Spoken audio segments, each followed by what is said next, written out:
is more than a game. Open up the champagne. It's my house, come on, turn it up. Hear a knock on the door and the night begins. This is American history. So you come on in.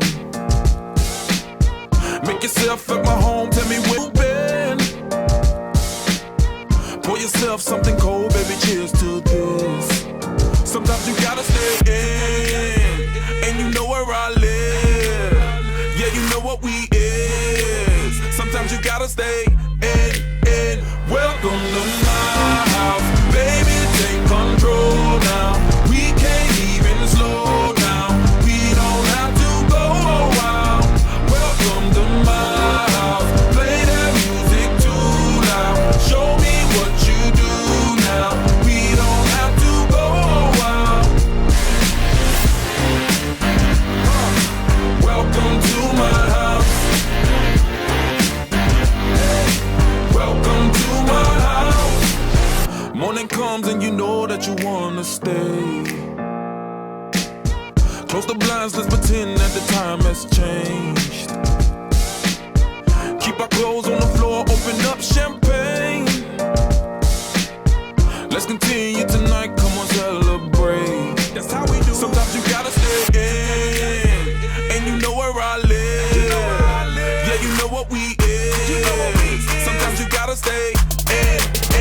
Welcome to my house, baby, take control now. We can't even slow down.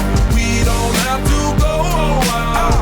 Welcome to my house, play that music too loud. Show me what you do now. We don't have to go a while. Welcome to my house. Bring a friend. Welcome to my house. Welcome to my duck off the crib, the spot, the pan. But my house is your house if you throwing it back. Excuse me if my home draining the sand. Soon as these happy faces land, you can run with the cash. Home run, slam dunk, touchdown pass. Mi casa es tu casa, so it ain't no holding back. Another shot of vodka, you know what's in my glass. It's my house, just relax. Welcome to my house, baby, take control now.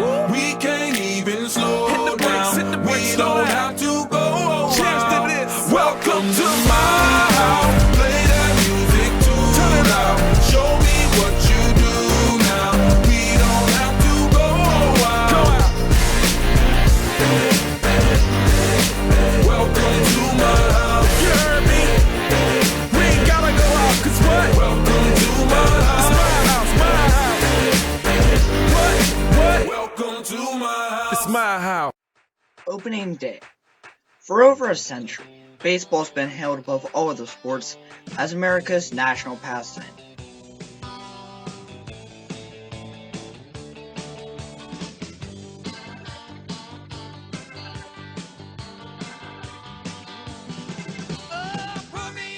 The game of baseball is known as America's national pastime.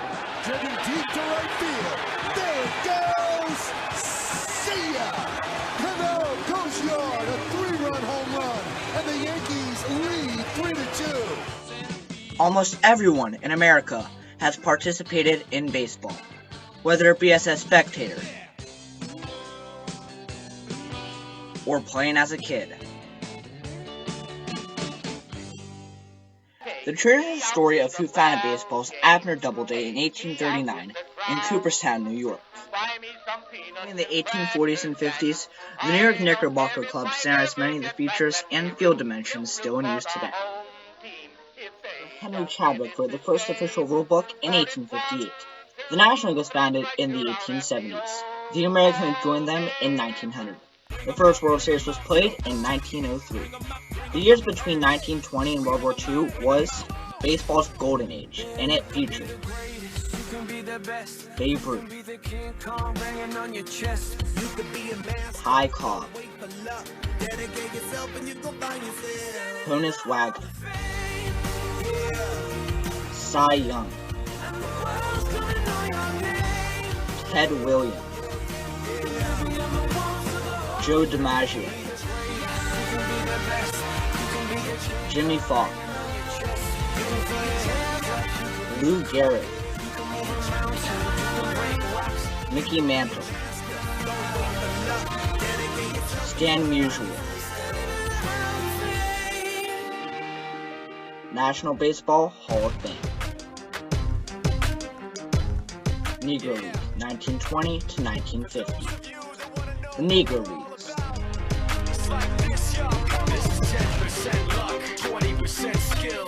Satchel Paige, Cool Papa Bell, Josh Gibson, Jackie Robinson broke the color barrier in 1947 and signed with the Brooklyn Dodgers. He was a true pioneer of the game. Former Negro Leaguer Willie Mays is regarded as one of the most well-rounded players to ever play the game.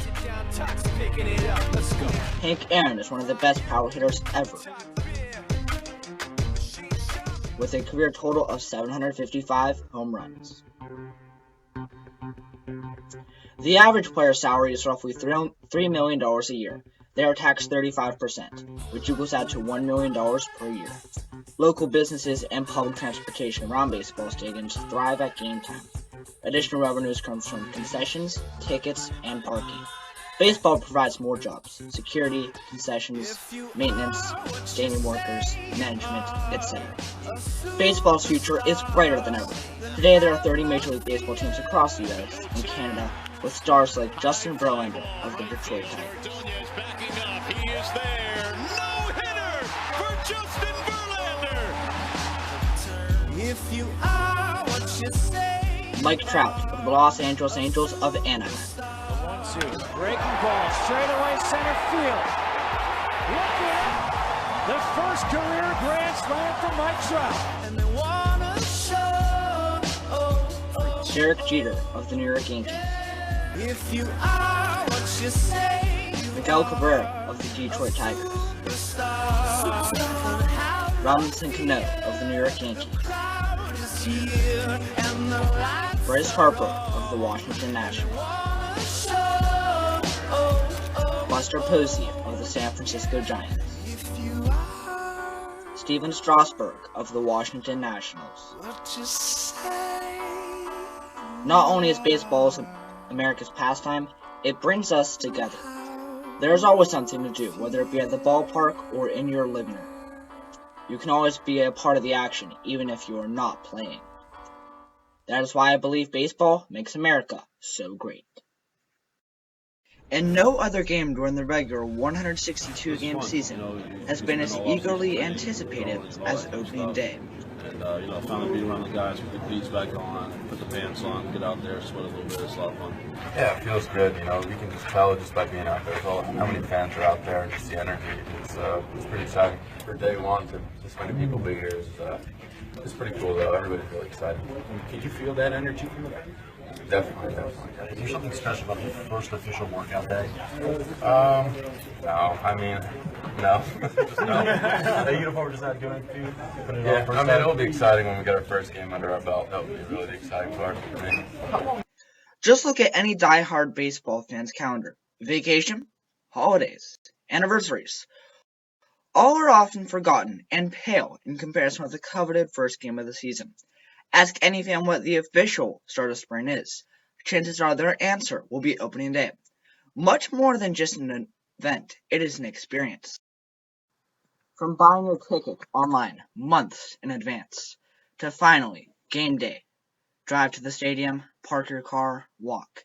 Get to your seats, and anticipate the players to be called out to the foul line for an exciting new baseball season. And now, the starting lineup. First, in his fourth season as manager, number 13, Clint Hurdle.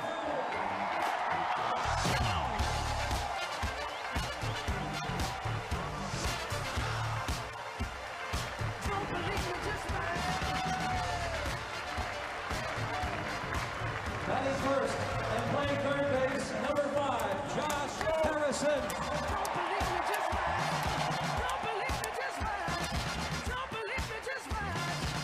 Batting second and playing right field, number 25, Gregory Polanco.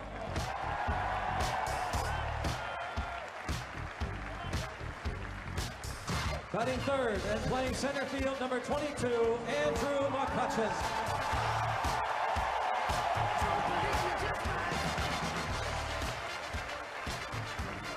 Batting fourth and playing second base, number 18, Neil Walker.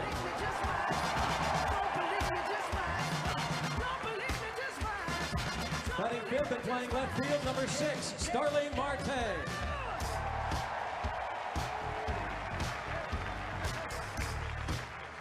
Batting sixth and at first base, number 24, Pedro Alvarez.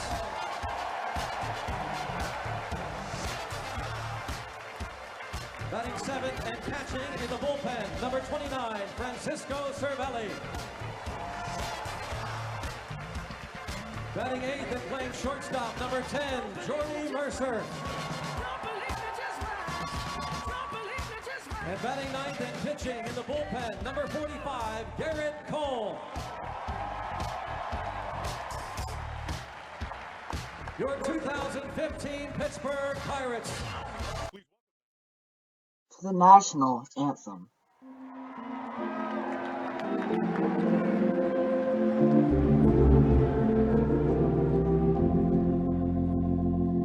Oh, say, can you see by the dawn's early light what so proudly we hailed at the twilight's last gleaming, whose broad stripes and bright stars through the perilous fight o'er the ramparts we watched were so gallantly streaming, and the rockets' red glare, the bombs bursting in air, gave proof through the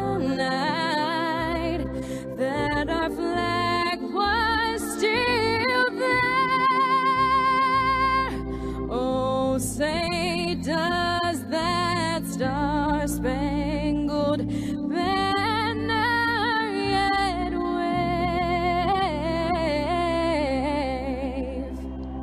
o'er the land of the free and the home of the brave?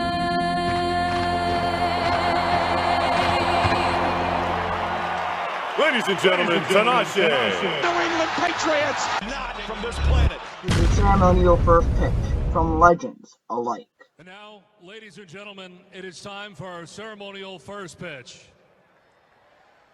All of us know that we have been blessed with one of the greatest eras in sports that New England has ever known. A Celtics championship, a Bruins Stanley Cup, and not one, not two, but 3 World Series championships for our beloved Red Sox. Today, we pay tribute to the organization that has won 4 championships. And to do so, we welcome 4 gentlemen whose leadership has produced all 4, including a thriller this past February. How happy we are to have with us today the chairman of the team who sets the tone of class, philanthropy, and excellence, the president of the team, an outstanding executive, the head coach of the team who has achieved unparalleled success, and the quarterback of the team, one of the greatest sports heroes we have ever known. Ladies and gentlemen, won't you please welcome from the 4-time Super Bowl champion New England Patriots, Robert Kraft, Jonathan Kraft, Coach Bill Belichick, and quarterback Tom Brady.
We will now invite our four-time Super Bowl champion Tom Brady to throw the ceremonial first pitch to our three-time World Series champion David Ortiz. And presenting the ball to Tom Brady is 13-year-old Henry Richard of Dorchester.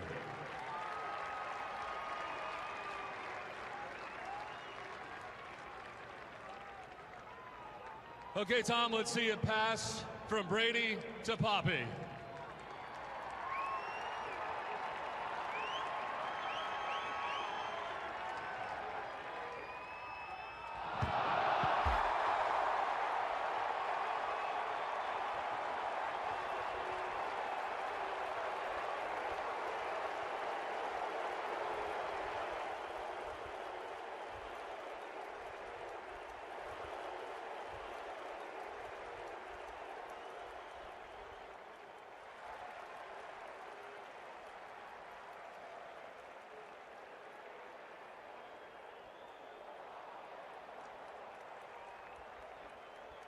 Innings, but that's kind of been the norm for Bedard To the this actual year. first pitch. Allowed 4 hits and 5 earnings in that one. And the first pitch here hit high and deep left field by Dexter Fowler at the wall. This one is out of here. Dexter Fowler, a leadoff home run, 1 pitch in. Houston leads it 1-0 against Eric Bedard. Major League Baseball's first officially recognized franchise, the Cincinnati Reds, were historically awarded the privilege of opening the openers and hosted the outing from 1876 to 1989, only twice during this time, 1877 and 1966, where they forced a debut on the road due to rain. Professional baseball, actually, the 1869 Cincinnati Red Stockings, all the players on that team sported handlebar mustaches. So that has become a theme not only for the Reds team, but for this year's All-Star game. Again, less than 2 weeks away, Tuesday, July 14th on Fox from Great American Ballpark. Well, thank you, Jamie. This is a great baseball town tonight. Finally, in 1990, the tradition was broken, and the Reds were scheduled to appear as the visitors against the Houston Astros. In front of Anthony. Oliver put a good swing on that one on the 0-2 pitch. Houston won.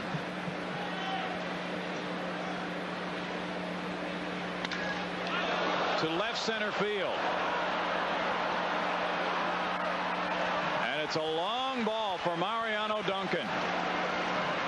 2-0 Cincinnati. Same type of pitch Joe Oliver got the hit on. Scotty's smart enough to know not to throw it there. It just tells you he doesn't have good command of his pitches right. Second, Reds 2, Astros 0.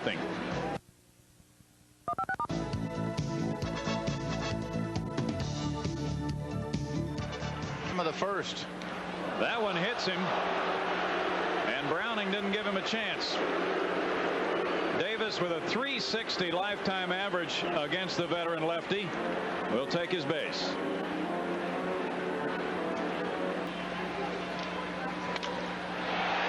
Eric Davis is backing on it, still backing on it, and it's off the wall. Glenn Davis will be waved around third. Nope, stop sign. And it's a double as the ball was returned to the infield quickly. Wow, did Glenn Wilson smash that one? A guy who came on late in spring. Just missed ball 4. Close pitch. Anthony showed remarkable discipline on that pitch. Oh, that was a great at-bat for him. That may be the most disciplined we've seen him all year so far. I mean, not just including the opener, but the spring as well. Obviously, it's the most discipline he's shown in the regular season. Ken Caminetti led the club in runs batted in this spring with 11.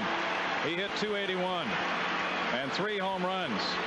He is 6 for 16 against Browning.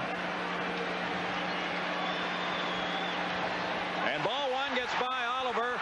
Glenn Davis will score. The throw gets away. Browning's glove was knocked off. It's now 2-1 with runners at second and third.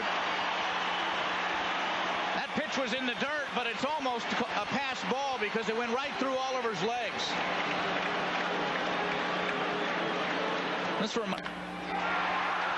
And the shortstop, Larkin, makes the play at first. Glenn Wilson scores to tie the game 2-2. RBI ground out by Caminetti.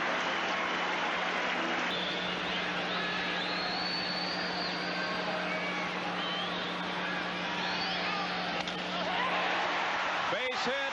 Anthony had to wait, and he will be coming in. The throw goes to second. It's 3-2 Astros. Well, an interesting throw by Paul O'Neill. But the base hit was in the gap.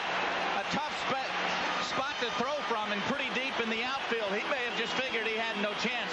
And Matt Galani waited to the last possible second. Piniella handles his pitching staff. Scott makes a good bunt. Benzinger will tag him. Ramirez to second. And that's out number 2. Oh, that's good, though. It allows Scotty to go back and get a little rest, and he moves the guy into scoring position. Well, his hitting and bunting were improved last year. And this time, he advances the runner, and we'll see now with Gerald Young. Another base hit. Ramirez will score. 4-2 Astros. Young into second base, and he is just safe. Double. After 2, it's the Astros 4, the Reds 2.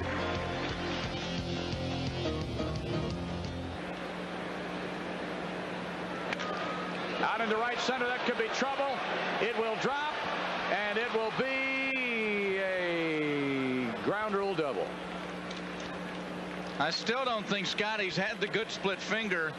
About Duncan at a 2-run homer to left center his first time up. Bouncer first, Glenn Davis with it, and will he be able to get him? He does. Boy, what a recovery by Glenn. And he was going to have to make it. The tunnel, checking that gun. Fly ball right field. It's playable, but it'll get a run home. Wilson there, heading toward home, and scoring will be Oliver. Sac fly, 1-run game. So Griffey came off the bench and did his job. Got Oliver home. That's the best Astro arm in the outfield. And the throw tailed on Glenn Wilson a little bit. About 10 feet up the line. And you notice he didn't miss through on HSE. Astros lead by 1 run. As we go. 3-2. And he lost him on a walk. So, boy, that missed call, strike 3 hurt. Dempsey was catching the game, and he asked Frumming, he says, how do you spell your last name? He says, that. Looks like Charlton's going to their bullpen. Runner going. Throw down will be safe. Rafi says, I got him. Still pointing. Biggio got rid of the ball in good shape. Wasn't a bad throw. Let's take a lot of pitches these last 2 innings. And he lost him on a walk.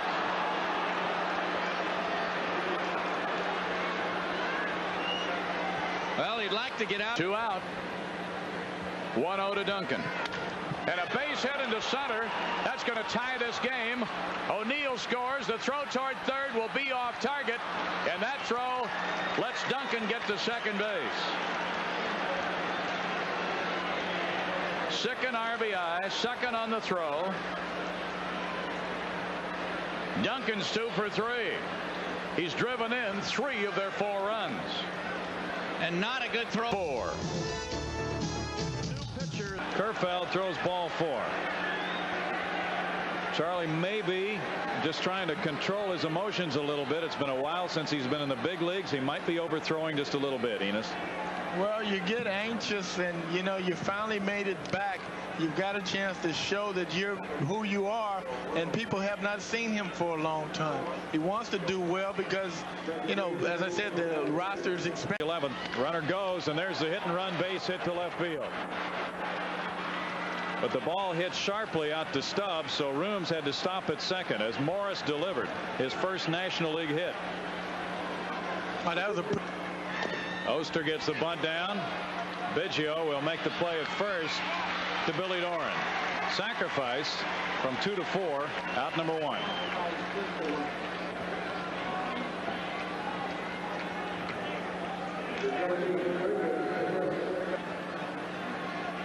Seems like when you leave a team and you come back the next year or so, you're always in situations like this where you can win the game. Sometimes you do, sometimes you don't. Kerfeld and Biggio are 10 saves in 61 games. Base hit right center field. Room scores, and behind him Morris, and Sabo will be running around to score. The Reds take the lead now 7-4. And on that line drive, Larkin runs all the way to third. So close, but so far. Looks like a hanging breaking ball, Bill. Ramirez has a long way to come, and he can't make the play. It's 8-4. An infield hit for Davis. Plates his first RBI of the year. This is a tough play because Davis is 1 for 4 is O'Neill's log with a walk and 2 stolen bases. 8-4 Reds. Caminetti in the 11th inning. It's a 4-run frame for the Reds. They do it with just 3 base hits, and they leave a man, and in the middle of the 11th inning, it's 8-4 Cincinnati. It's an 8-4 run, and Doran takes the walk. No time to rule it out now. Myers, the 5th pitcher to work for Lou Piniella, will now go against Glenn Davis. Davis has been on base 4 times tonight. He was. Oh. Davis is hit by a pitch for the 3rd time in the game. That hurt. That hit him right on the kneecap.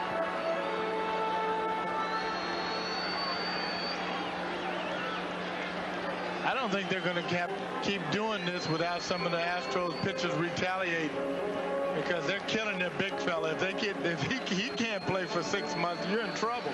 And I mean, they're peppering him every time he goes up there. He gets hit. Browning got him on the backside a couple of times. And Myers gets the strikeout. In the order was Cincinnati 8 and Houston 4. Despite the prestige of being christened as baseball's opening act, Cincinnati's posted an average record of 50, 52, and 1 that's been shadowed by the countless spectacles off the baseline, including parades. Opening day parade happening at Findlay Market, of course. So much fun out here. The rain clouds not really keeping anyone away, Hutch. No, huge crowd, Sean. Huge crowd. They are lined down the streets, but this year the route changed a little bit. Yeah, the route did change a little bit. As you can see, a lot of fans lined up. So this year what they did is they're taking a right down Liberty Street. That way they can go down to Elm Street. Now this route's going to take them past Washington Park, right in front of the music hall. Kind of gives fans a little bit more to enjoy, sit out there in the park, watch the parade go by. So this is a little bit of a change, but of course it does go back on race to proceed to 5th Street, and of course, as always, in at Taft Theater. Now, opening day and the Cincinnati Reds Ball Club have a major history. They do. This is the 139th edition of opening day, Sean. And here's a little factoid for you. On May 4th of 1869, the first professional baseball game was played. The Cincinnati Red Stockings took on the Cincinnati Great Westerners. They won the game 45-9. I know that sounds like a football score. Yeah, I thought it was football. But they won 45-9. The Cincinnati Red Stockings that year went on to win their first 130 games. So here's my deal, my friend. All right. If the Reds win 130 games this season, I will send you and a friend all expense paid trip to Hawaii. How about if you send Katie and Sally and myself to Hawaii? I will send the whole crew. The whole living Dayton and crew. And even producer Dominica. I'll send the whole crew. You hear if that? the Reds win 130 games this year. I'm hoping for a huge season this year. Of course, we're talking about tonight's game against the Pirates at 4:10. Granted, there is no rain delay. But how are they matching up all in all? Well, you know, a lot of people have the Reds picked to finish last. They're not a lot of big expectations, but you know what? That's why you play the game. Just ask Wisconsin about that, who knocked off Kentucky, the national championships tonight. But hey, exciting year because 25 years ago, the Reds won their last World Series. That was 1990. Talking about that, the Nasty Boys. The Nasty Boys are back, and they are the grand marshals of the parade. Yeah. And Rod Dibble, Randy Myers, and Norm Charlton are also going to throw out the first pitch. Now here they are, too. And they are in the truck. Josh, they're coming around. They're the Nasty Boys in the pickup truck. There they are. They are. are the grand marshals. You see them there. The Nasty Boys, 1990, when the Reds swept the Oakland A's to win the World Series. And again, these guys you're seeing right now coming down in the truck are the Grand Marshals, and they also are throwing out the first pitch tonight. I asked Hutch, I said, Hutch, how are they going to do that? But let's see if they'll give a little talk to us here. It's a tremendous honor. Thank you. It's great to be here. We're excited to see all of you guys tonight. Are you guys going to throw to one catcher, or are you going to have three catchers? No, we're going to throw to about four catchers. Of course, there you go. Of course, you're hearing from Randy Myers, Rob Dibble, and Norm Charlton, the Grand Marshals, better known as the Nasty Boys, throwing out the first pitch tonight. Live television. You love it. You love it. We love being out here. We're going to stay out here in the next half hour. Looks good. Oh, it's not messing up. In the next half hour, we're going to give you another update, so stay with us. For now, we'll throw it back to you, Sally. Fireworks.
Circus performances.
And the opening of new ballparks in 1884, 1894, 1912, and 2003. Buy me some peanuts and Cracker Jack.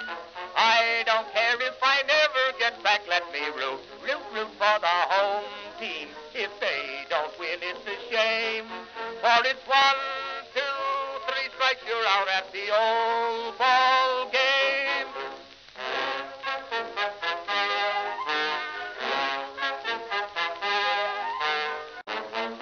Take me out to the ball game. Take me out with the crowd. Buy me some peanuts and Cracker Jack. I don't care if I never get back. Let me root for the home team. If they don't win, it's a shame. For it's 1, 2, 3 strikes, you're out at the old ball game.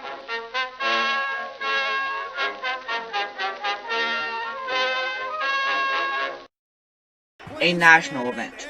Opening day has also become a political pitcher's arena for U.S. presidents to show their stuff. On April 14, 1910, President and baseball enthusiast William Howard Taft attended the home opener in Washington, D.C. Since then, 11 sitting U.S. presidents have tossed out the season's ceremonial first pitch. Will be third baseman Ryan Zimmerman.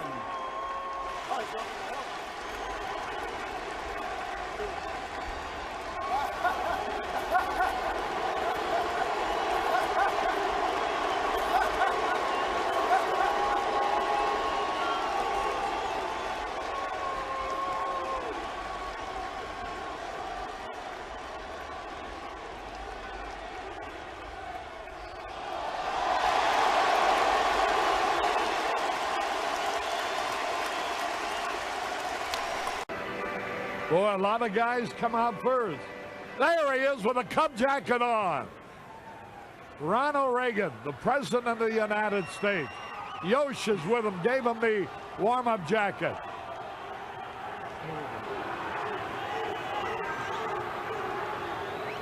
In a moment, he'll be introduced to the crowd. We direct your attention to the Cubs dugout area. The Cubs are honored to have a special guest here today. Please welcome the President of the United States throwing out the ceremonial first pitch. A great hand for the President of the United States. He's had two great presidencies.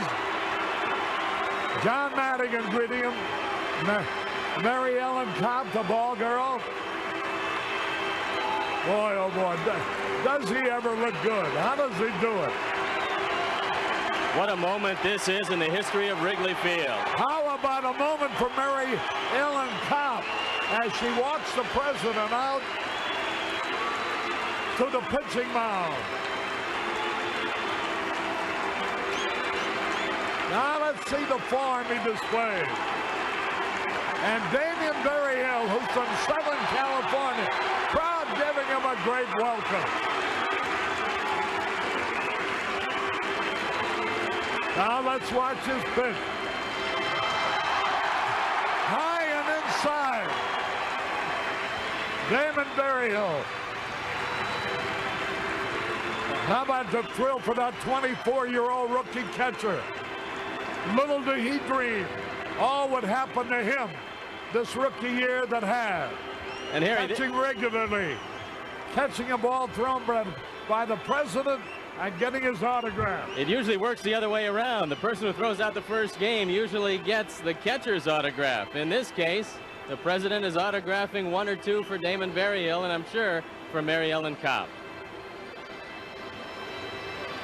And now, hopefully, the President of the United States will come up to the broadcasting booth.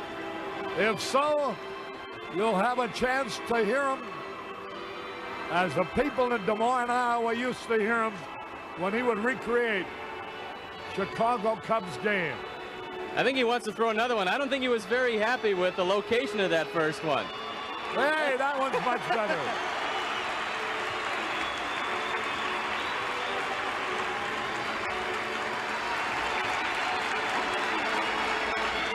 And here's Jim Leland, the manager of the Pirates.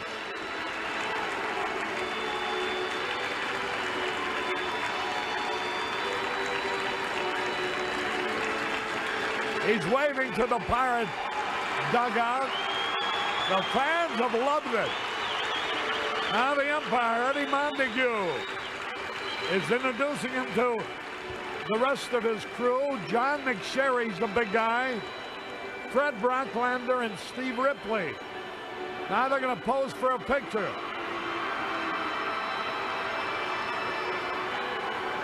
Jim Farrell, the manager of the umpire's room, shaking hands with the president.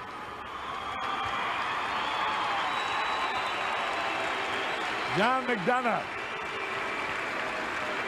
Connie Kowal. All right, the preliminaries are over on the field.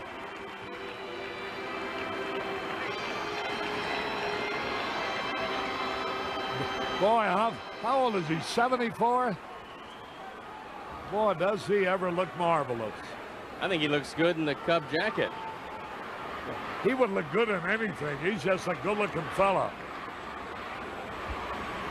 Well, I guess that's why he became a movie star. For tonight's ceremonial first pitch. And please welcome the President of the United States.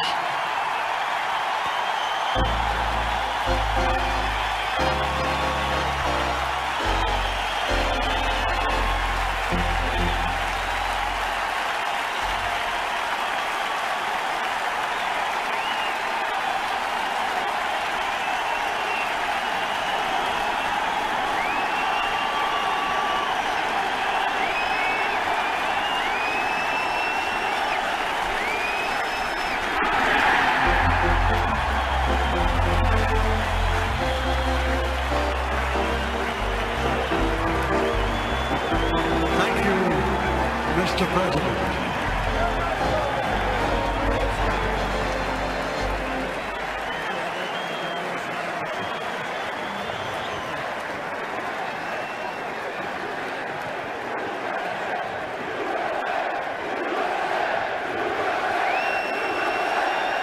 Now let's go down to the field and join Master of Ceremonies John Miller. Of the 1948 Yale University baseball team. He bats right-handed, he throws left.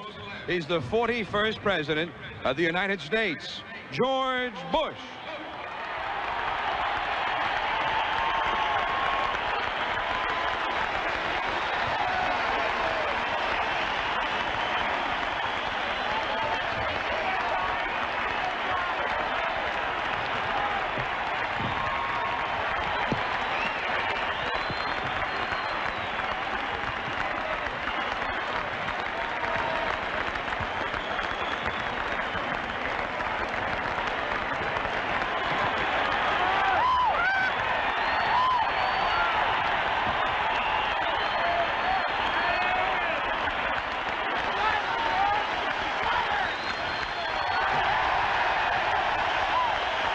Glove that the president had on may well be the one he used in his college days at first base.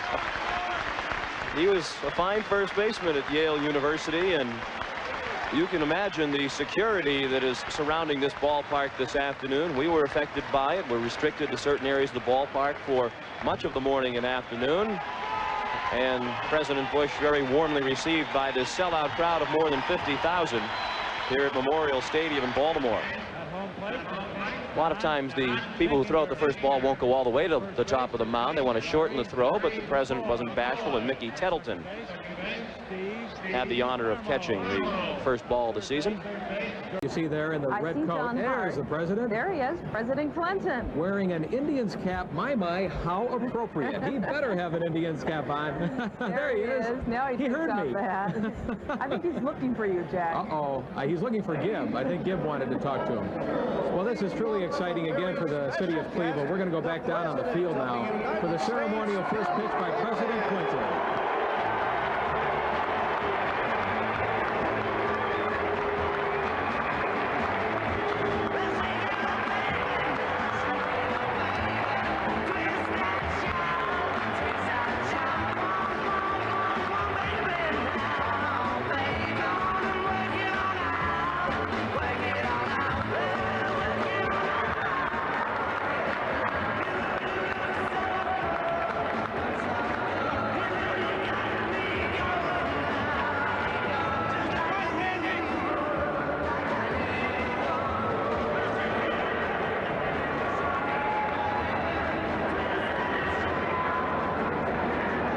Shaking the mayor's hand, Tom Chimma's hand.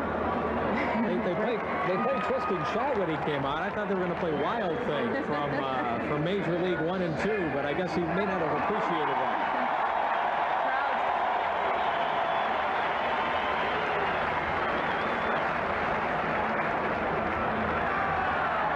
Whoa! That looks like a strike to me. The president clears the plate. Crowd loves it. Crowd's going crazy. The Indians say they have plenty of pitching this year. If they don't, I say we sign a boat. Let's turn to the president. Wow, what a pitch. And the governor now is going to take his turn. Governor Vornovich steps up to the plate. Oh, inside. I don't know. Very good. Not bad, but I think the President's was maybe a little more over the center of the plate there. Now Bob Feller is going to come up. I think he's still got a little fire left in it. Watch. This should be exciting.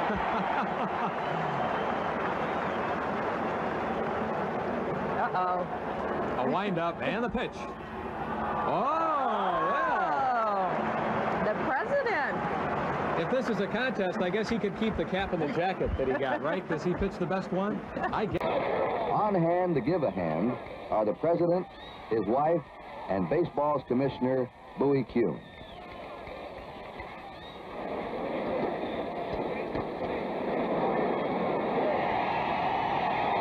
The President sets the style for the early part of the game. Pitching dominates.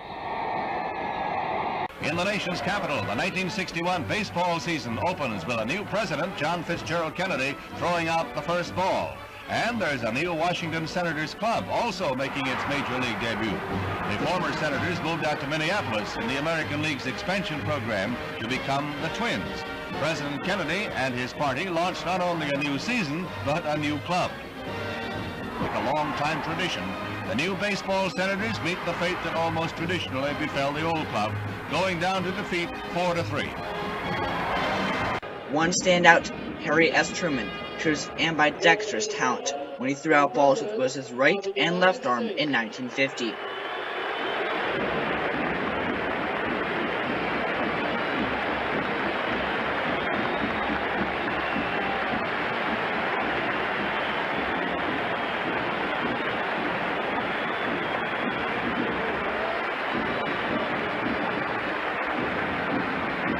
President Ford shaking hands first with American League manager Darrell Johnson.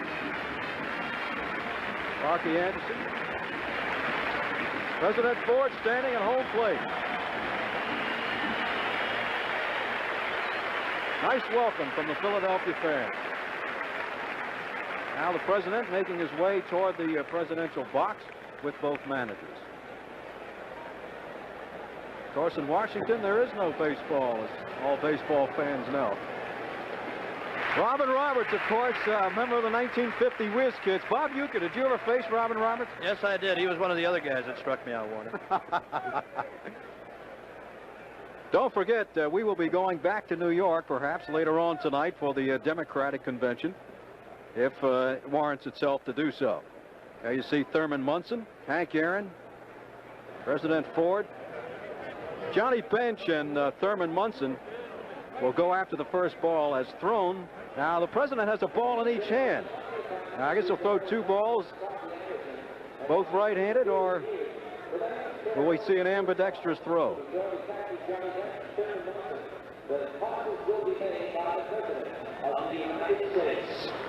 Remember in the opening game in Washington, they used to throw the balls to all the players. It was really a madhouse. Yeah, I liked it better that way, Warner, when he threw one ball to both ball clubs, and it was a mad scramble. Why, a lot of guys didn't get to play in the game. They got hurt then. One right and one left. Ambidextrous throws by President Ford. Signing the balls, of course, for Munson and Bench. Beyond presidents, opening day has witnessed many other historical performances. Ted Williams was a .449 hitter in openers, with 3 home runs and 14 runs batted in during 14 games. Teddy Ballgame also boasted at least one hit in every opening day game he appeared in.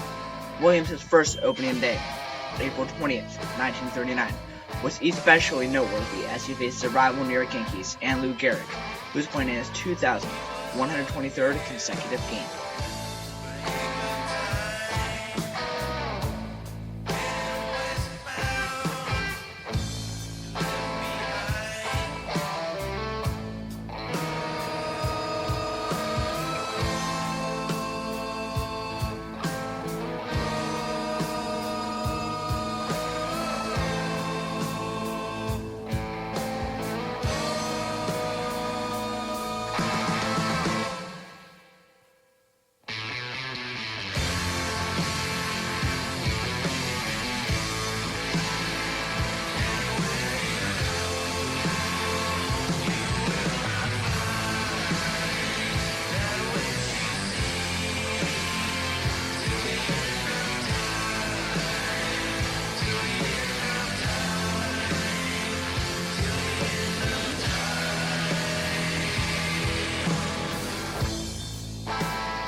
Russell pitches. Williams swings. There's a high drive going deep, deep. It is a home run against the tip top of the right field stand. A tremendous home run that brought in 3 runs and turned what looked to be a National League win into an American League 7-5 win.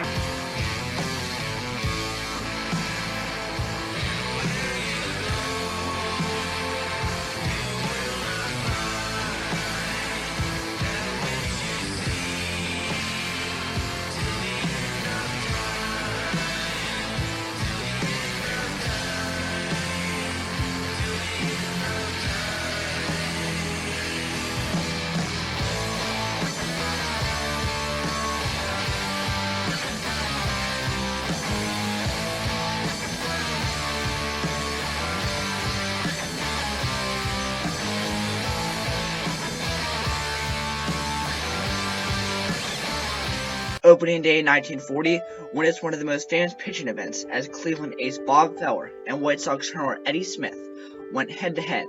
Smith blinked, but Feller remained in control and tossed the only opening day no-hitter in Major League history.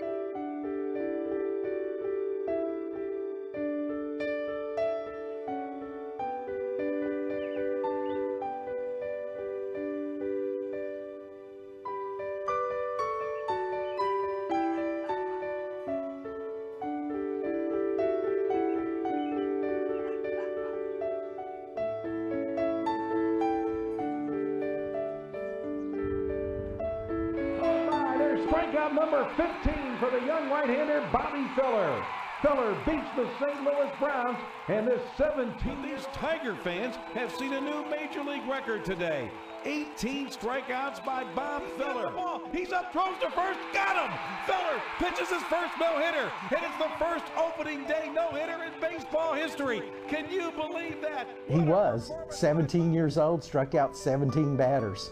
20 years old, won 20 games, and got paid $20,000 and bought his parents a house. Young phenom, 18, 19 years old, and he's striking out big league hitters who really some of the greatest hitters of all time. No one had ever seen anything quite like Feller when he came up, and by 1940-41, when Williams and DiMaggio were at their peaks, Feller was at his. He just started throwing, and it was so easy. It just flowed from the ground all the way through his body.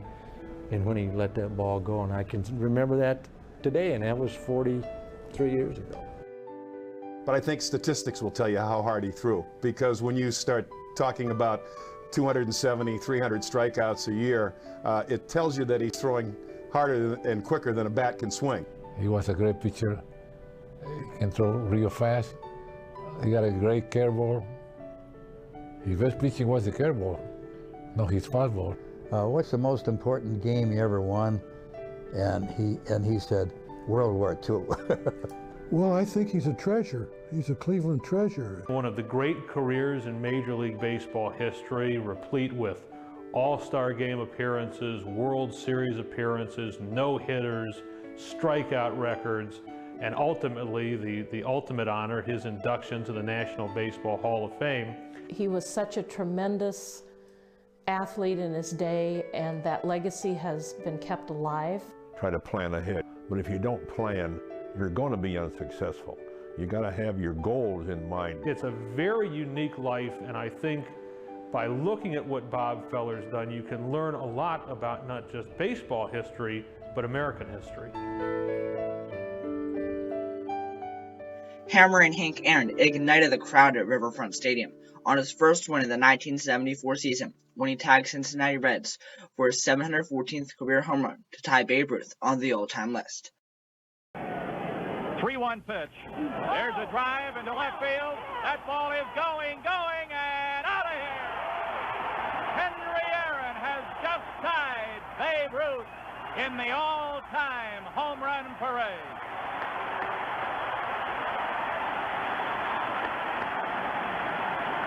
The crowd is up.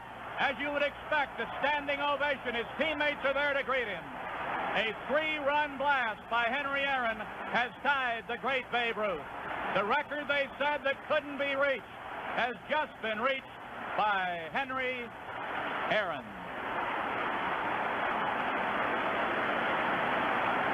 He picked on a 3-1 Jack Billingham pitch, and here it is again. There wasn't much doubt. Pete Rose, I think, knew it was gone the minute it was hit. He starts back, but he knows that it's going to be over him, and Rose, who usually runs right to the fence. And now another ovation for Aaron. As you see it go out of the park again on instant replay, the crowd has given Aaron a tremendous ovation here.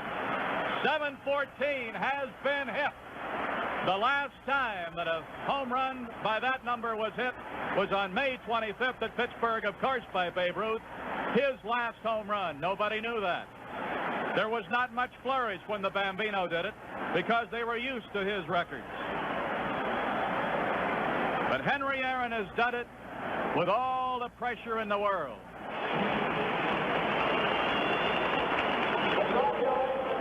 Vice President of the United States, 714, speaking now. good luck for 715 and a good many more.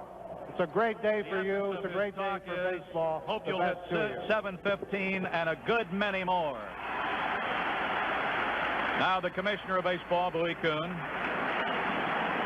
To Henry Aaron, on behalf of all of professional baseball, my great honor, send him this trophy, symbolic of having tied what many concede to be the greatest record in baseball.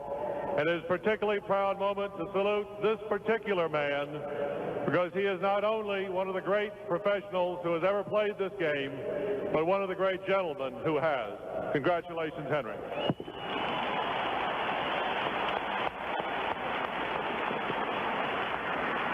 Now, Chairman of the Braves, Bill Bartholomew. To Hank Aaron, on behalf of the Braves, is this plaque signifying that on April 4th, 1974, he hit home run 714 to tie the Babe Ruth record set May 25th, 1935.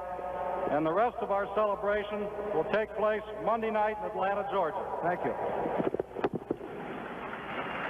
And as Mr. Bartholomew has pointed out, Vice President, Commissioner, Mr. Bartholomew, I certainly would like to say thank you very much, and I'm just glad it's almost over with. Thank you. And Henry has stated just the way he feels. He's glad it's almost over with.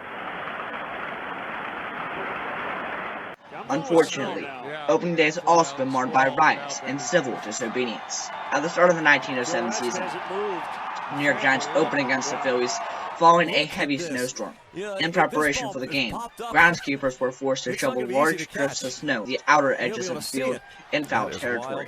After falling behind 3-0, the disappointed fans at the Polo Grounds began hurling snowballs onto the playing field, disrupting play. As immediately progressed, chaos ensued, and fans began rushing onto the field to continue the snowball fight. After being pelted, home plate umpire Bill Clem had enough and called a forfeit in favor of the Phillies. This is quite a sight.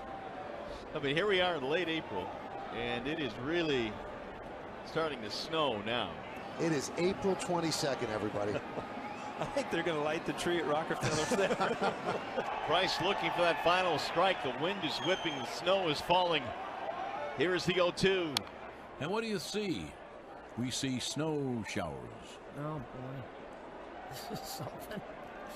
Wow. You know, the line that everyone uses about everything, you can't make this stuff up. And look at this place. And there's a baseball game.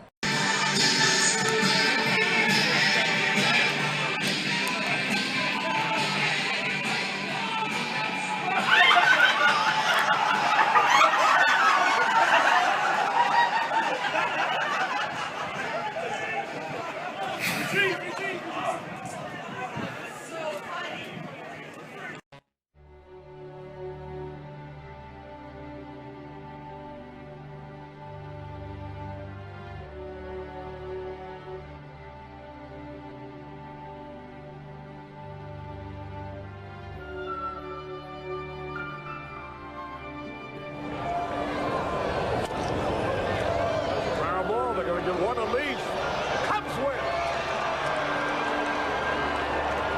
a double play, 6-4-3, and everybody congratulating the 20-year-old kid.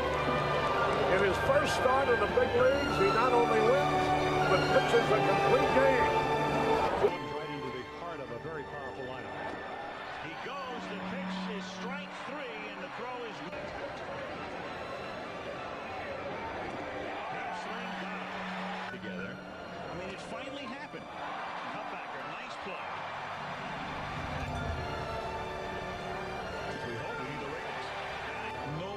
pitches tonight, except for McGriff. Bears. It's back to Maddox, and the Gold Glover throws him out. To that swing. 1-2, pop, foul, giving chases Jones, and he makes the catch to give the Braves the win. Tonight making his third World Series start. And we talked about the elements of an out as you look at his number second in the National League in earned run average. Over the outside corner, one away. 1 on, 2 out. Got him to end the inning. For the second baseman lefty, Boggs has a hit. But in the late innings, is grounded into a double play in the 6th. Grounds out to end the 8th. Maddox through 8. Clemens has a shot as Matt Howell puts the ball. What a play by Maddox! Outstanding play by Greg Maddox. Down. Woodville to be scheduled. Clark chase ball. Again the 0-2. That's it. He'll do it. Perfect paint on the inside corner. Got it. That's on deck. That should do it. Ground ball to Lemke. He's got it. Greg Maddox has won his 14th game of the year. He did it with 78 pitches and only 15 of them missed the strike zone. 1 hit, no runs, no errors, 1 left. Working hard. Well, the thinking there. Opposing pitcher in his first game ever. Didn't matter. Got it anyway. And that's going to be it for Greg Maddox. He's gone 5 innings, which would qualify him to get his 300th win. But the bullpen going to have to nail it down over the final 4 innings. To the count on Torrealba. And there it is. LaTroy Hawkins puts the finishing touch to give Greg Maddox his 300th career win. The 22nd pitcher in the history of baseball to collect 300 wins in a career. Congratulations, Greg Maddox.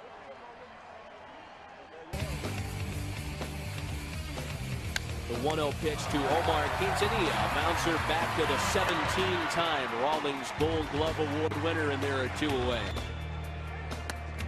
Got him looking. Great play by Green. That all happened in 5 pitches. All told, 4 hitters, a 7-pitch inning for Greg Maddox. Got him. Right back to Maddox, and that ends the inning. Chopper back to Maddox. Squares up so well. 2-2 to Kane, who tries to bunt for a hit, and he's there. Randy Wynn lines it center field. Kemp is going to make a sliding catch. So, well, basically I had a fastball grip, and then my changeup grip was the same thing, just throwing off my ring finger. A little cutter would be like that, and a curve, something like that. Jimmy Key holds the record for most wins on opening day without a loss, with 7.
And other perfect opening day hurlers include Wes Farrell at 6-0 and Lon Warnick and Rip Sewell with 5-0 scorecards.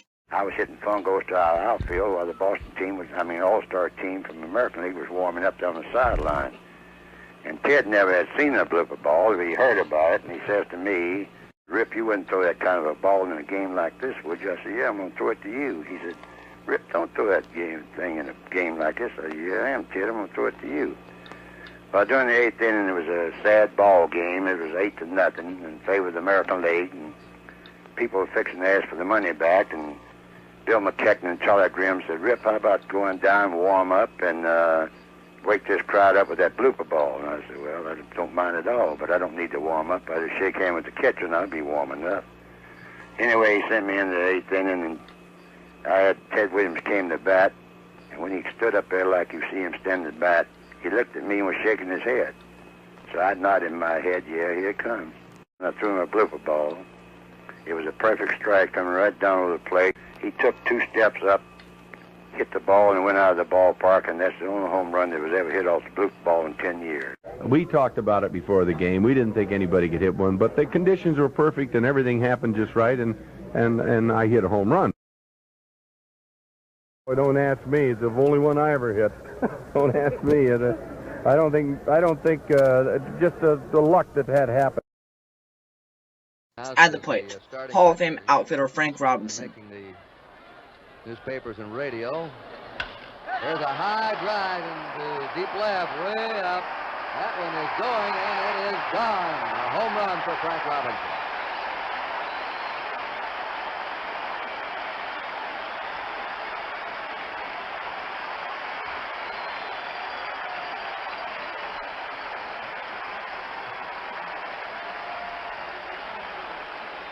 Let's take a look again at the swing of Frank Robinson that puts Baltimore on the board. This is something Frank has done in every World Series in which he has played. He has hit at least a home run. And this home run will be his 7th World. Future Hall of Fame outfielder Ken Griffey Jr. At the age of 19 and living in a fly ball deep in the left field. Way back. Goodbye. Goodbye. Goodbye. Goodbye. Going. Gone. See ya. Bye-bye. Adios. Sayonara. It's out of here. So long. Farewell. Junior sends a high fly ball. And there it goes. Going. Goodbye. Baseball. Ken Griffey Jr., when you start talking about the all-time great center fielders, how can he not be one of the top 3 or 4 guys that you're going to bring up? Unbelievable. Ken Griffey Jr. Holy smoke. He, at one point in the game, did pretty much anything he wanted to.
Murphy's grace was not confined to the outfield.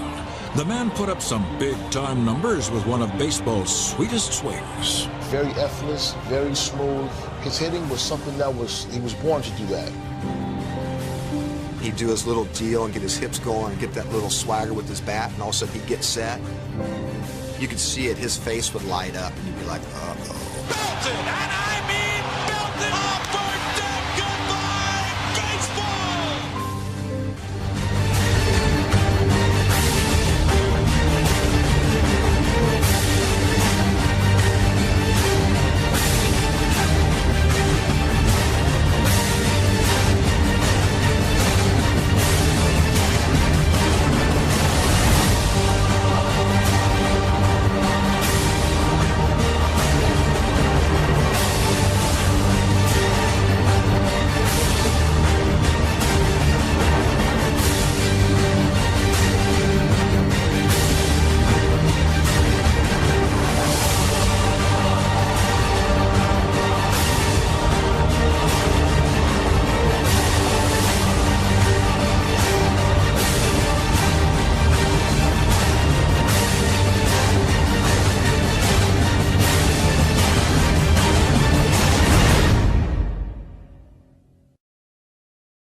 And two-time All-Star Adam Dunn each hit 8 career record-setting home runs on the first day of the season. And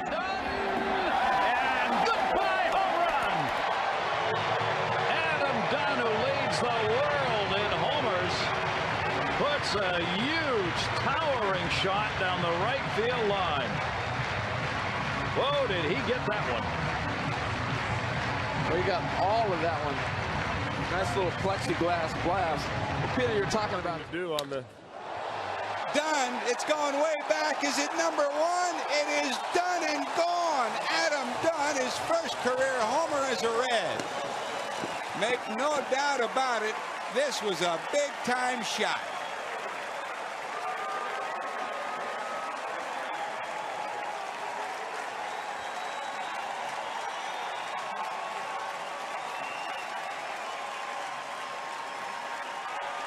In the rotation against San Diego. Dunn to center field. Forget it.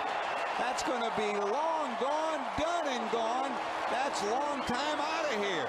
Adam Dunn put the hammer on one from Lima over the batter's eye, out of the ballpark.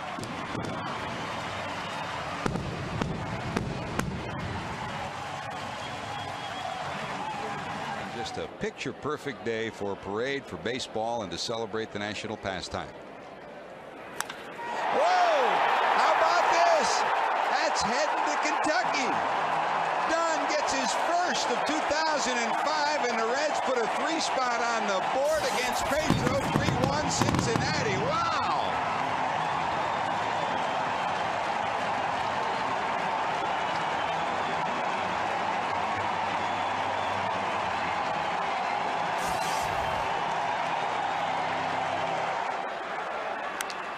Hit pretty good. Does he do it again? That's going to be gone. What a start for big number 44. A 2-home-run day, the 10th time in his career he's had a multi-homer day. And the Goldust twins are crossing home plate. We've got a break. You know the numbers. 5 grand slams for his career. If he does it, he's got his second walk-off homer of the year for the Reds. Yes, he rips it. Is it high enough? It's going to be gone. Adam Dunn has done it again. Big number 44 can take all day to round the bases here. That's done and gone. Look out, Dunner. They're waiting for you at home.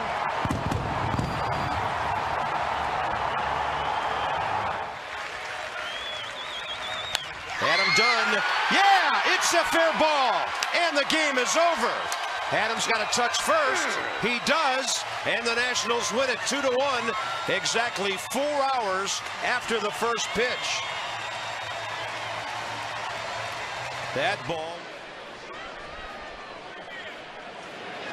There it goes. Happy 4th of July, number 300. Adam Dunn goes second deck again, and the Nats are on the board.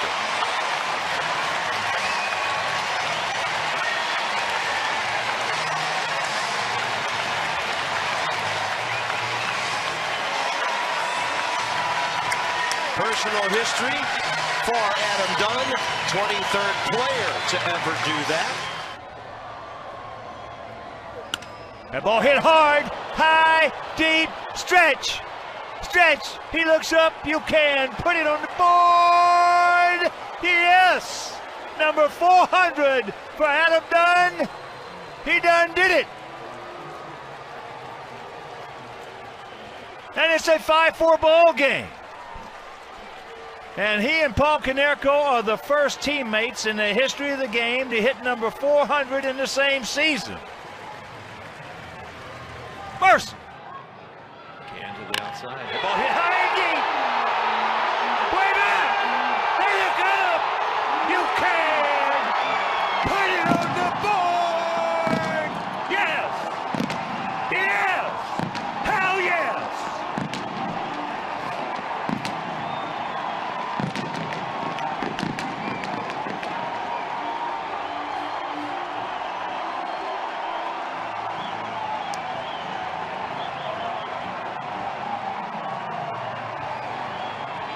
Third on the all-time strikeout list, behind Reggie Jackson and Jim Tucker. That one's hit high in the air to right field. Andy Chavez going back. He's at the wall and he leaps and it is gone. Adam Dunn, a 2-run shot in the first.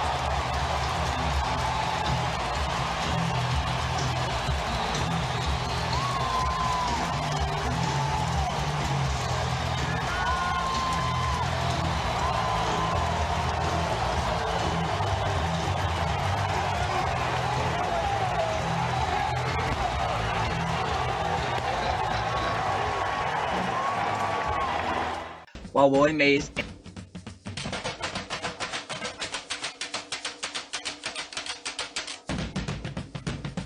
I was a guy when I first came up, I believed that I could catch any ball that stayed in the ballpark.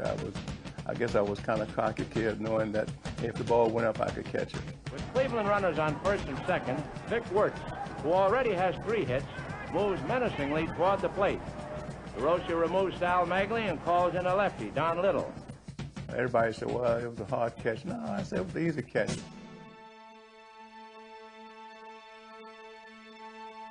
Left-hander Vic Wertz up and left-hander Don Little ready to go. Here's the pitch to Wertz. There's a long drive to deep, deep center field. Ways back to the wall. That's an incredible catch. Turns and fires it in. What a catch by Willie Mays.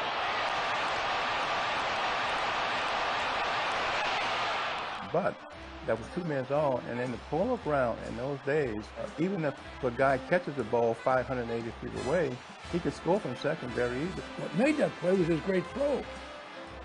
The runner's tagging the second.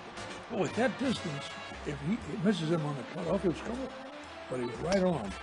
I couldn't see where I was throwing, but they tell me the ball was on the mark in second base. The key there is catching the ball, and I think that hurt Cleveland very dearly there because if I missed that ball, it might have been inside park the home run. 2 men scored very easily, so that was a big catch as far as the World Series was concerned.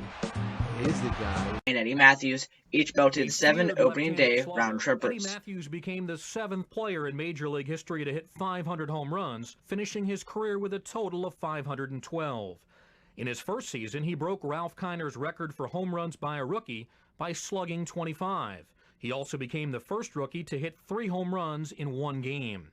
Matthews walloped more than 30 round trippers 9 years in a row, and in 1953, his 47 home runs for the Milwaukee Braves led the National League and also established a single-season record for third baseman, since broken by Mike Schmidt.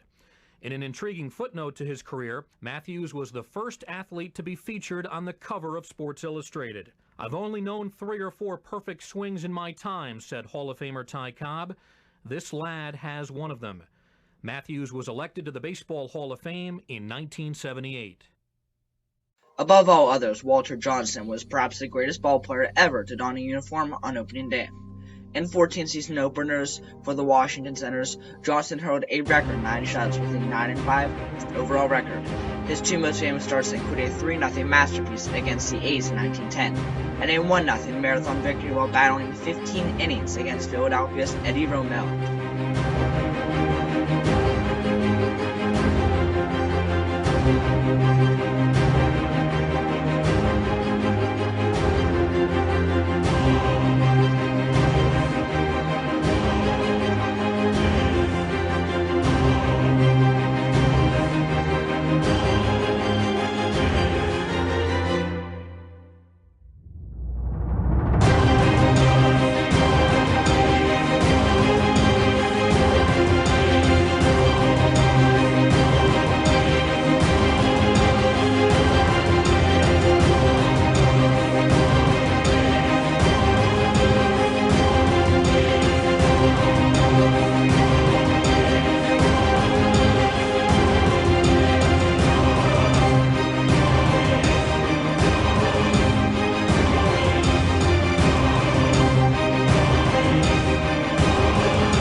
Hall of Fame pitcher Early Wynn, who played for the Washington Senators, Cleveland Indians, and Chicago White Sox, summed up the essence of opening day when he said, "An opener is not like any other game. There's that little extra excitement, a faster beat in the heart. You have that anxiety to get off to a good start, for yourself and for the team. You know that when you win the first one, you can't lose them all." Early struck out 6 Dodger batters in 7 innings of work as the White Sox cruised to an 11-0 victory. 24 years later, a right-hander named Lamar Hoyt proceeded to win the 1983 American League Cy Young Award by leading all American League pitchers with 24 victories in 260 innings of work. He also set a new team record by winning in 13 consecutive games pitched. Lamar Hoyt opened the 1983 American League Championship Series against Baltimore by hurling a complete game, allowing only 1 run on 5 hits. Comiskey Park, home of Cy Young winners Early Wynn and Lamar Hoyt. Regardless of the outcome, opening day still remains as the #1 date in the hearts, minds, and on the calendars of baseball fans everywhere. The official countdown begins after the last pitch of the World Series, when we can't wait to hear those 2 magic words again: play ball. Play ball. The 1-2 again. Inside corner. The Royals, 2015 World Champions.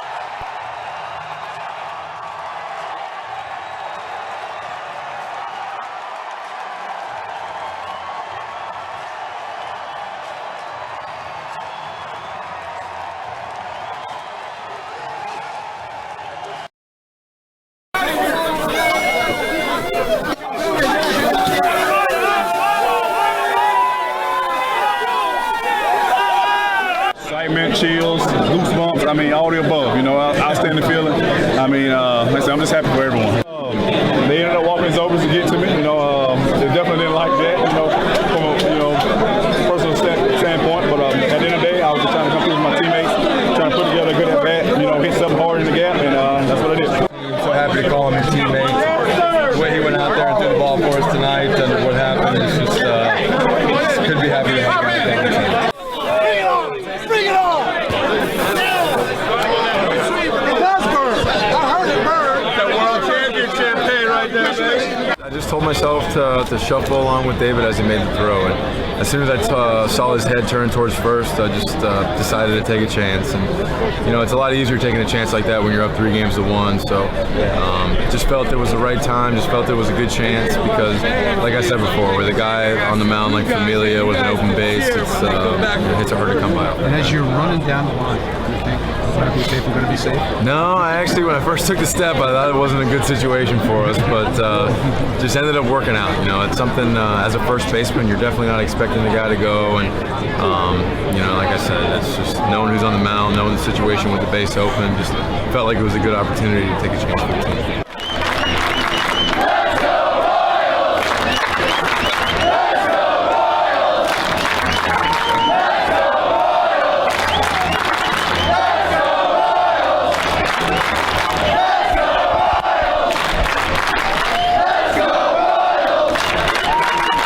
This at bat over and over again in my mind. You know, in the cage, I was telling Dyson, I have a feeling, and this is no joke, I have a feeling I'm gonna hit with you on third, just because of the scenario. No, yeah. And when was that? During the that's before the inning. Really? Because I knew that they were waiting. You can ask Dyson. Yeah, it was just crazy. And 3 minutes later, I'm hitting with them on third. So I kind of knew. I'm like, I've seen this. I'm prepared for this. You know, I knew I was going to put the ball in play, and it looked like it just, find hope. What a huge moment. That guy is such a stud. To be able to come up in that moment, be prepared like he was, and mentally just stay with it and get that big hit for the team. I mean, wow, that's a moment he'll always remember. We'll all remember, how important that was for the club. I mean, guys, this whole clubhouse, there's guys that weren't on the postseason roster that are just as big a part of this as the guys that played every day. And Christian's one of them, getting that big at bat and coming through the team. There's a lot of guys that could have done that, but he was by far the biggest. Can't take this away. This is something that we're all going to share together and always be a part of. And to do it in Kansas City, that hasn't happened in 30 years. It's something special.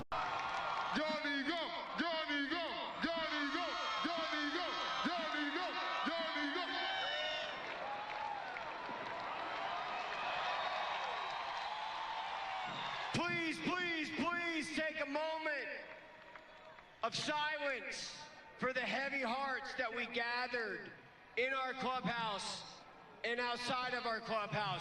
Please understand what everybody had on their back for a minute. Moustakis, CY, Volquez. Understand, please give me a moment of silence. It's unbelievable what those boys did. It's unbelievable what they did.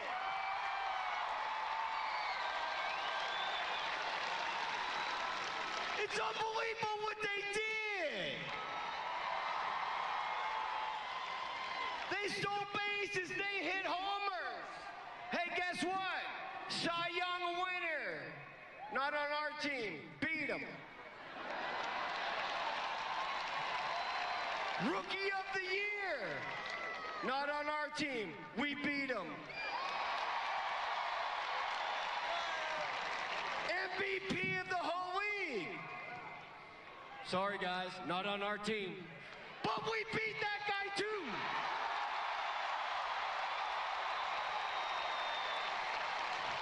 Do you know why we beat him? Because all y'all people had our backs. And Dayton Moore put this team together. And Yost delivered it by being a captain of the ship. Y'all want to be politically correct? I'm the unpolitically correct person. We whooped their ass.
I was at the later stages of my career when I met Ben. I had some knee injury problems previous to meeting him, and at that time I was not in very good shape. I'd had a knee surgery the year before, wasn't moving real well, and he basically came in and revitalized my whole physical appearance and physical capabilities just through his rehab/training program, and certainly would not have been able to win Comeback Player of the Year in 2011 and win the World Series in 2011 and be on that great team if it weren't for Ben and his knowledge and expertise, and just he's a joy to work with, and it made it fun to do the things that were necessary to get back to a top level.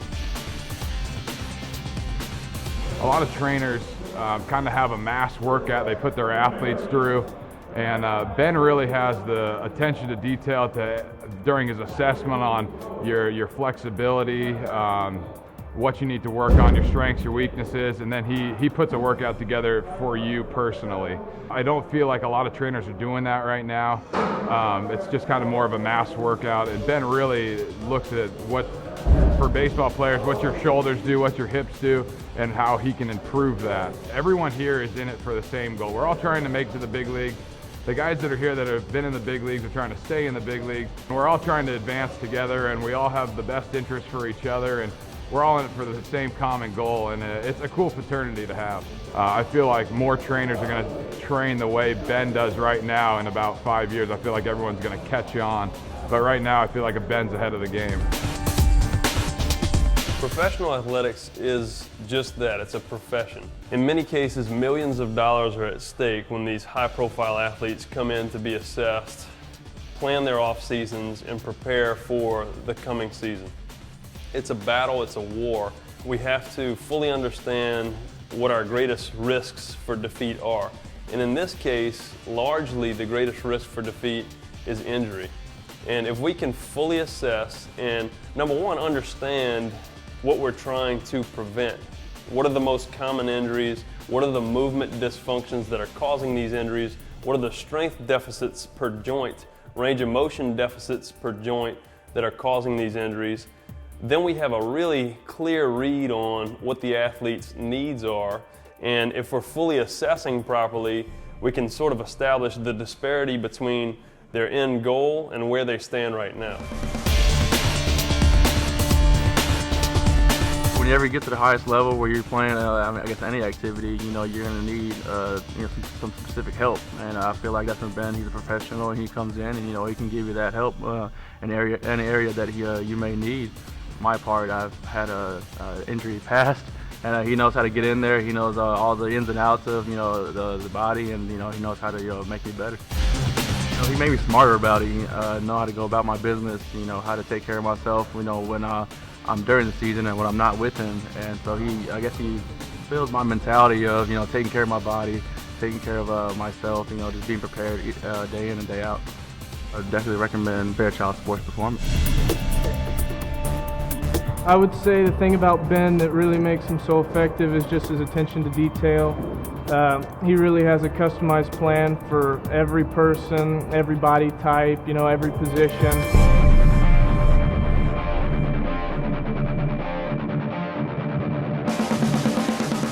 The aging baseball player needs to first understand the statistics, and injury statistics are not in their favor regardless of position. 50% of Major League starters end up on the disabled list at some point each season. That number is staggering, obviously. For position players, it's not a whole lot better. Once a player has accumulated enough time in Major League Baseball, their value is tremendous, assuming they can stay on the field. The number one factor for earning capability is reliability in professional sports. And with injury statistics the way they are in Major League Baseball, if a player is healthy and available, he has value to a team. In certain positions, your body's like a chain, and if any of those chinks in the chain get out of line, you lose a lot of energy and production. A big part of the weight training and physical training is keeping that chain in order, and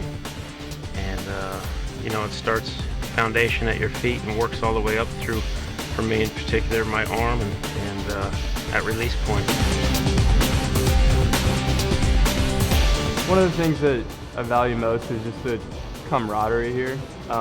We work out in small groups. There's plenty of guys. You get plenty of one-on-one training, and I think that's something that you don't get at a lot of places as far as off-season workouts go, and that's one of the best things about the workouts here at FSP.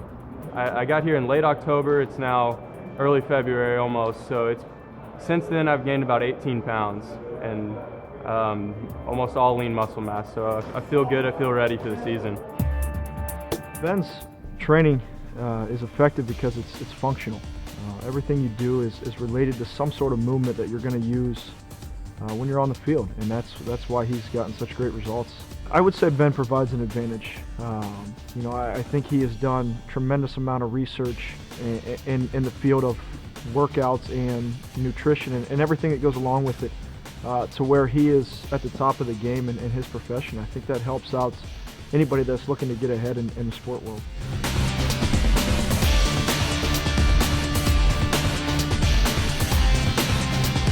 With what we know about the research on higher systemic inflammation in the blood linked to obesity in the waist, we understand the value of nutritional programming and body composition considerations for the pitcher or the position player.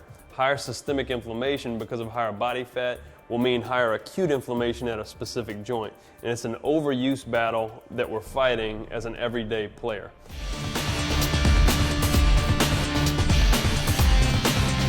Ben himself as a person is a very warm, caring guy.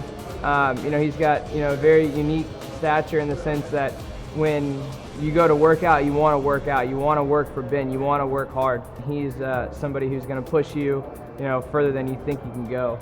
Learning the things I've learned over the last 6 months are very, very important. and just unique.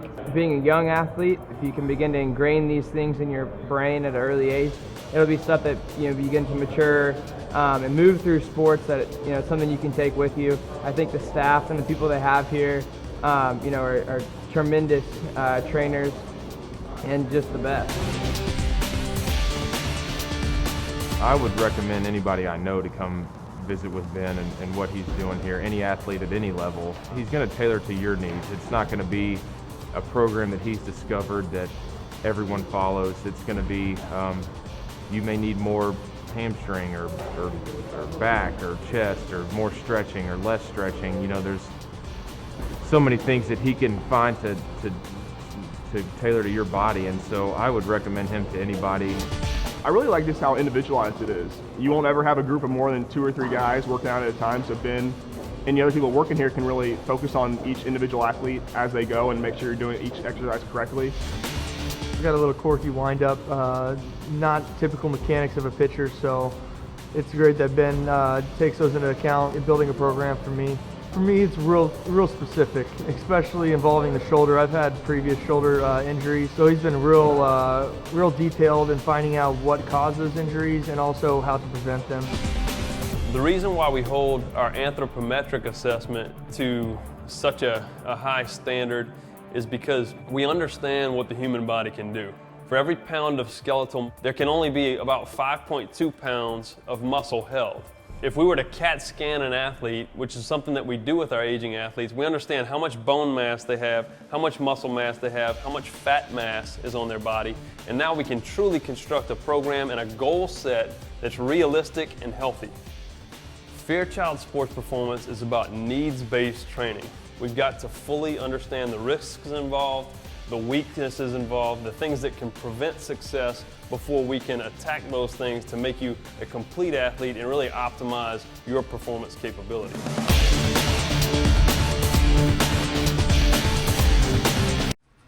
What does it mean to have some of your core players back in Matt Wieters, Darren O'Day, and Chris Davis to start camp? Well, it's exciting that ownership's been that supportive like they have all the way, but I think the most important thing is these guys wanted to be back. And obviously they're not playing for free, but they've done some things in their career and some things for the Orioles, more importantly, that makes them coveted by us. And we'd like to think that we're coveted by them too. So we're excited that they wanted to come back, but it's no prerequisite for success. But anytime you can have some people with a track record that you know what to expect from on and off the field, you like that. How would you describe the tone you want to set as you start camp this year?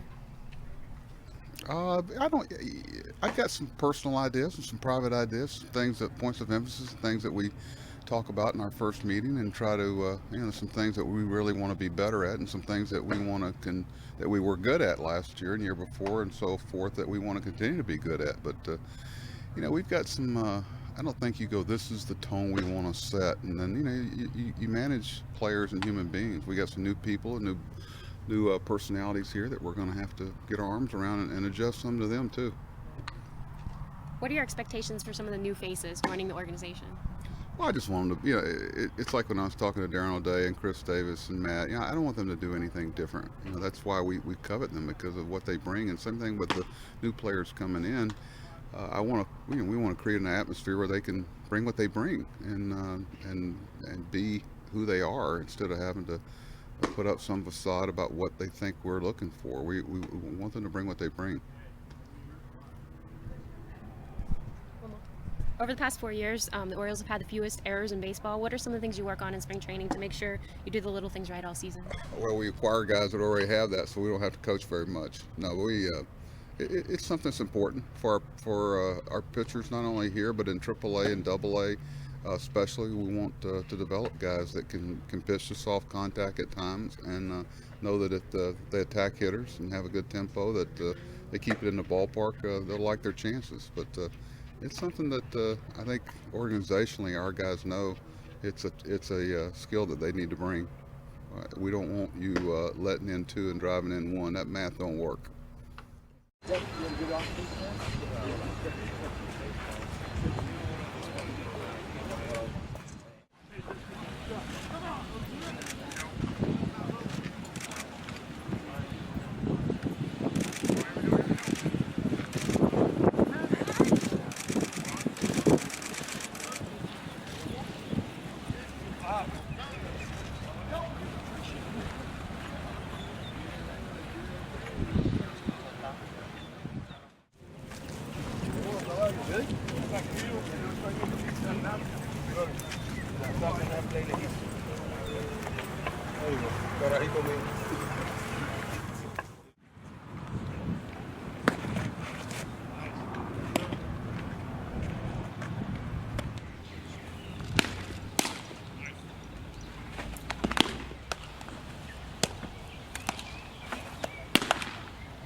Really? Yeah. Oh, he's a big man. Yeah, he had a nice career.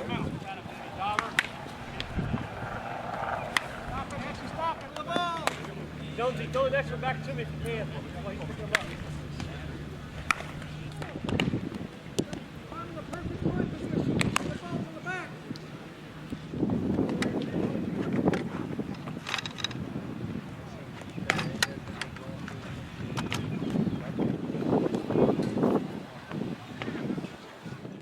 Here's the 0-2. Liner right back to Sanchez, just like that. One up, one down. And he's in perfect position to throw the glove up there and make the catch. Had it all the way. Lands square to the little chopper out in front of home plate. Russell Martin calls for it, makes a play, but pulls Smoke off the bag. Oh, he said he was on the bag. First base umpire rings him up. Mark Carlson said that Smoke had contact, and that's an aspect of Smoke's play that you're going to see throughout the spring. He is a terrific first baseman. An excellent fielder with soft hands and a big My whole target. career, he was a 32nd round pick out of Cal State Dominguez Hills in LA, and that ball is driven deep to left field, and this one is out of here. How about that for throwing down the gloves in the spring? Kevin Pillar with a 2-run home run. That's the first Blue Jays hit of the afternoon. Don't forget about me. I know we've got some good studs over here, some good young players. Nice game down in Sarasota, so the regulars are getting some work. There's a liner to left field. Dalton Pompey is there, makes the sliding catch. Pompey started in center field, and they have switched. Kevin Pillar has moved to center. Pompey makes a nice sliding catch in support of Delabar. Blue Jays actually did that last inning where they flip-flop. Pillar came up as a center fielder. Pompey can play anywhere. Gets a good jump on this ball. Good read. And a route to the ball. And there's the athleticism right there to take that base hit away from Polanco. Now, we mentioned one of the aspects that... See you later. Up on to the batter's eye. Beautiful pitch by Kershaw. And what a catch by Carlos Beltran. High fly ball into deep right field. I don't go either. High fly ball, deep left field. Back it goes, and that ball is gone. Foul at the wall, leaps up, and he makes the catch. Third field, Gardner going back, still going back. Track, wow, and gone. Unbelievable. He did it again. Back it goes, and it's gone. A home run, Andrew McCutcheon. There goes the runner. The Mosby off again. Here's Williams' throw right there. Did he get around the tag? He did. And Hamilton beat it. Thrown by Vancouver. They got him. Hit into right. Back at the wall. Tie game. Try came out. Well, the left center field. Back toward the track. And that ball is gone. And the Rays are in the postseason. Celebration time at the Coliseum. Atlanta is once again the champion of the National League East. And the Detroit Tigers are going back to the American League Championship Series. The Dodgers are the National League West champions. St. Louis Cardinals win their third straight division series. It hasn't happened at Fenway Park for 95 years. The Red Sox